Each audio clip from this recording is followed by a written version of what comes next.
What's up, everybody? Welcome to Bios3 Raw TV.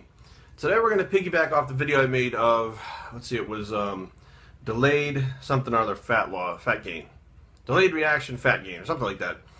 And today we're going to talk about those carbs a little bit because I get some questions that kind of go hand in hand with that. And I was going to make this all part of one video, but you know, over an 8-minute video I feel like is boring if it's me talking or if it's me fucking juggling. It doesn't matter what it is. It's fucking boring after like 8 minutes.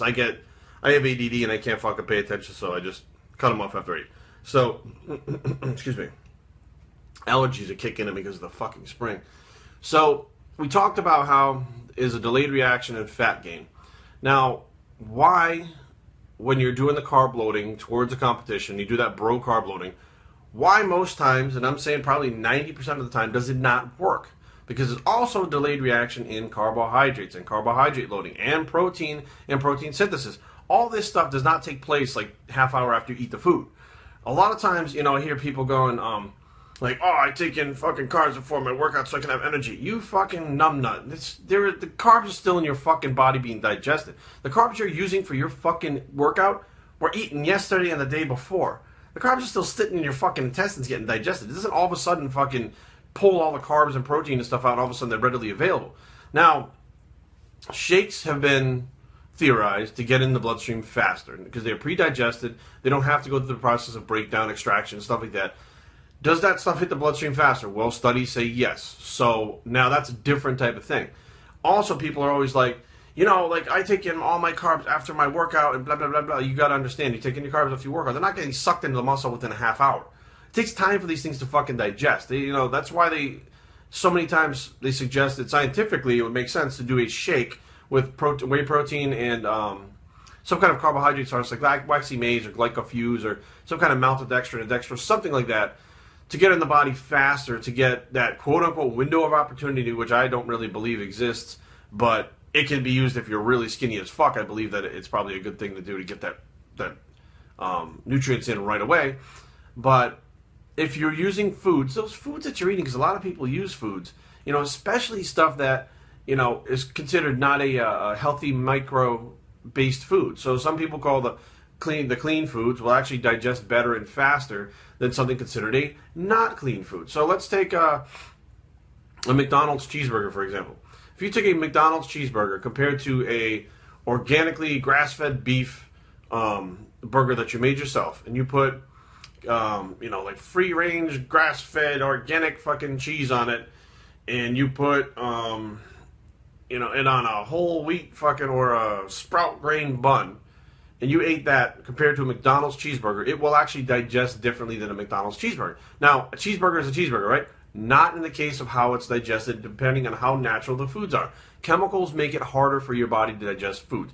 And that's why so many people are like, a carbohydrate there. Yeah, but there's not just carbohydrates in the foods you're talking about. There's shitloads of chemicals that if you Google them, they tell you straight out they cause inflammatory responses that are hard to digest by the body and fuck shit up on the inside. Where do you think all the digestion takes place? Where do you think all this magical muscle growth and carb loading takes place? Inside your body. So why would you want to put something in your body that took longer to digest? Well, I get why, because it tastes good. I get it. Okay, I'm not fucking stupid, but results-wise, I don't fucking care about taste. I want results.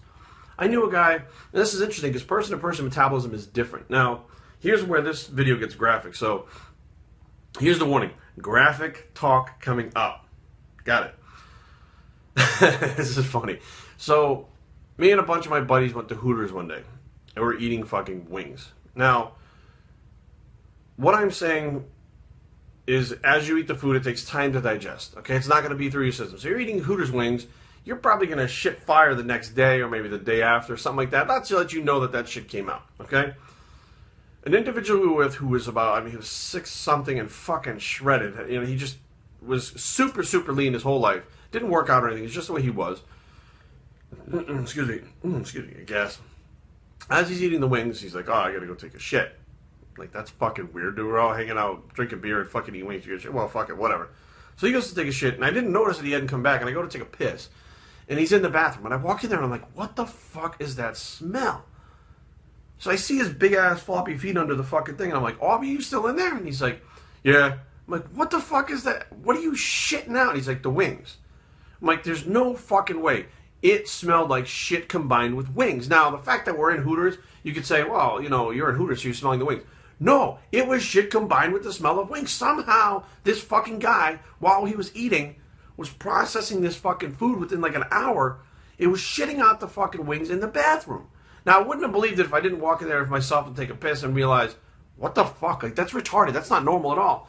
But I met another person. Now, this goes, I'm not going to name with hell because he's, you know, people know who he is. That as soon as he eats something, within 20 minutes he has to take a shit. It's the most bizarre thing, and it could be something small like a couple crackers. If he eats crackers, he will have to shit.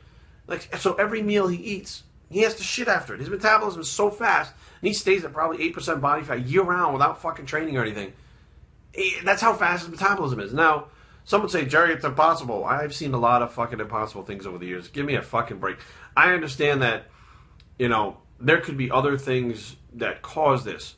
But I was there to, I didn't see these things, I didn't look, but I've been around to see some funky shit to know that, you know, there are no absolutes. And there could be a person that comes to me that, you know, he's like, well, Jerry, I eat a fucking spaghetti and meatballs, and I shit spaghetti and meatballs out fucking 20 minutes later. It's possible it could happen. But the majority of people that come to me are the ones that eat carbohydrates, and they don't digest that quickly, or they don't digest the proteins that quickly. I mean, you know, let's face facts, unless you're doing shakes all day long, which I actually do a lot of shakes because I don't fucking like to eat a lot.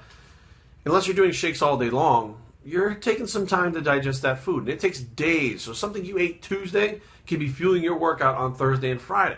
So be aware, just because you had rice doesn't mean that when you go to the gym an hour later, that rice is ready to go and you have energy from the carbs. That's in your fucking head. So understand that a lot of, you know, these things that you feel are placebo effects. The food that you take, if you take a pre-workout supplement and it has no caffeine in it, I've heard people say, wow, this thing gives me so much energy. There's no caffeine or anything in it. What kind of energy do you have? I feel wired. There's nothing in it. There's vitamin B, and I don't give a fuck who you are. You're taking a vitamin B. You're not feeling wired. But in their head, they feel like, oh, it's a new supplement. I hear it's great. It's going to, you know, wire me out, and they take it. It's the same thing with these foods. Like, oh, you know, I'm so tired today because I had low carbs and it's leg day. But you have fucking 800 grams of carbs yesterday. Okay, and today's low carbs are not making you fucking tired. Your placebo effect in your brain is thinking you're tired because you didn't have enough carbs today because they were lower than they were yesterday. So therefore, you had a shitty leg workout. Why? Because you ran out of carbs? No, because fucking you don't think you have enough carbs. It's all in your head. Biowestertraining@gmail.com. Leave comments down below, but don't fight. www.biowestertraining.com is a blog and where it's all in your head, bicep. Ooh, and we're out.